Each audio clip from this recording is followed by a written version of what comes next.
Hola, hoy vamos a hacer un viaje en el tiempo en realidad. Vamos a sumergirnos en textos antiguos, pero no solo para leer las historias, sino para intentar entender cómo era de verdad el día a día de la gente que las vivió y las escribió. Y claro, esto nos lleva a una pregunta clave, ¿verdad?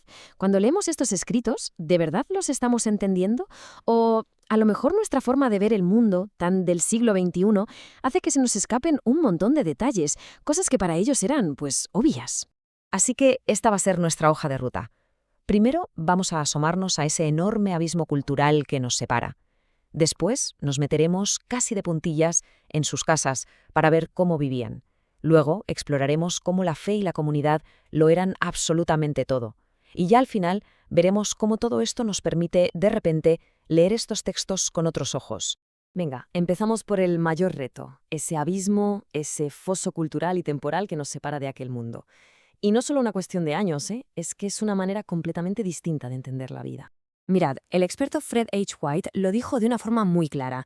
Conocer las costumbres orientales no es un extra, no es un adorno, es sencillamente una pieza fundamental. Sin esa pieza, el puzzle no se puede completar.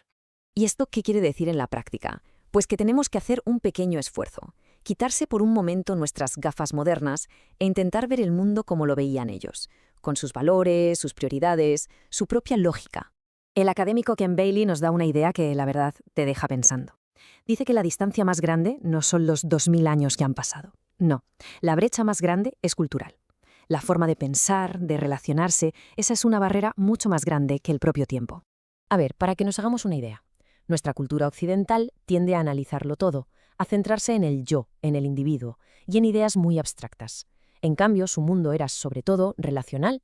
Lo importante era el nosotros, la comunidad, y las ideas se expresaban con cosas concretas, con historias, con acciones. ¿Y dónde se ve esto más claro que en ningún sitio? Pues en el corazón de la sociedad, el hogar. Venga, vamos a entrar para ver cómo esa mentalidad tan comunitaria le daba forma a todo. A ver, olvidémonos de palacios y grandes lujos.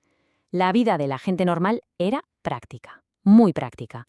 Las casas, los muebles no estaban pensados para ser bonitos, estaban pensados para ser útiles. La función siempre, siempre por encima de la estética. La propia arquitectura nos cuenta mil historias. Fijaos en los tejados planos. No eran solo un techo. ¿Qué va? Eran la terraza, el dormitorio en las noches de verano, el sitio para secar el lino o para charlar con los vecinos. Todo estaba pensado para la vida en común, muchas veces alrededor de un patio, que era el verdadero corazón de la familia. Y dentro, pues la misma filosofía. Lo justito, lo esencial. Una cama, una mesa, una silla y una lámpara de aceite. No había sitio ni tiempo para el desorden. Cada cosa tenía su porqué en el día a día. Y ahora vamos a un pilar que lo sostenía todo, la fe. Para ellos, la fe no era algo que se practicaba un día a la semana, no. Era el aire que se respiraba, el sistema operativo que estaba detrás de cada decisión, de cada charla, de cada costumbre. Es que hasta el propio lenguaje nos da unas pistas increíbles.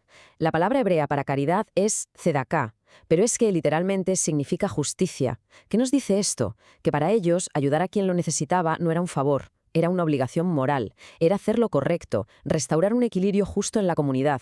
La mentalidad es completamente diferente. La vida espiritual, digamos, tenía dos centros neurálgicos. Por un lado, el gran templo de Jerusalén, que era el corazón de toda la nación. Y por otro, mucho más a mano, estaban las sinagogas de cada pueblo. Ese era el núcleo de la vida comunitaria, el lugar de encuentro y estudio. Imaginad la escena. 3 veces al año, todo el pueblo se ponía en marcha. Eran las grandes peregrinaciones a Jerusalén para las fiestas. Y esto no era solo un ritual, ¿eh? Era el momento de reencontrarse, de celebrar juntos, de recordar quiénes eran como pueblo. Y otras fiestas, como el Purim, por ejemplo, eran la forma en la que la comunidad mantenía viva su memoria colectiva. A través de estas celebraciones, cada nueva generación revivía las historias y se reafirmaba en su propia identidad.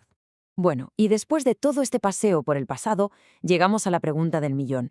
¿Y todo esto para qué sirve? ¿Por qué es tan importante entender su mundo para leer lo que escribieron? Pues porque entender su contexto es como pasar de ver una foto en blanco y negro a verla en color y con profundidad. De repente, pasajes que antes nos parecían rarísimos o que no entendíamos, cobran vida. Se convierten en escenas reales, de gente real. Las palabras cogen textura y lo que hacen los personajes, por fin, tiene todo el sentido del mundo. Mirad, el historiador Emil Schurer lo dijo de una forma muy directa y muy potente. Es imposible entender una sola frase de Jesús si la sacamos de su contexto natural, del pensamiento judío de su tiempo. Es un recordatorio brutal de que estas ideas no nacieron de la nada, sino de un mundo muy concreto y muy vivo. Así que esto, en realidad, es solo el principio, es una invitación. La próxima vez que nos acerquemos a un texto antiguo, la pregunta ya no es solo ¿qué dice aquí?, sino más bien ¿qué significaba esto para ellos? Y la verdadera aventura, la verdadera de verdad, es descubrir las nuevas historias que aparecen cuando empezamos, por fin, a leer con sus ojos.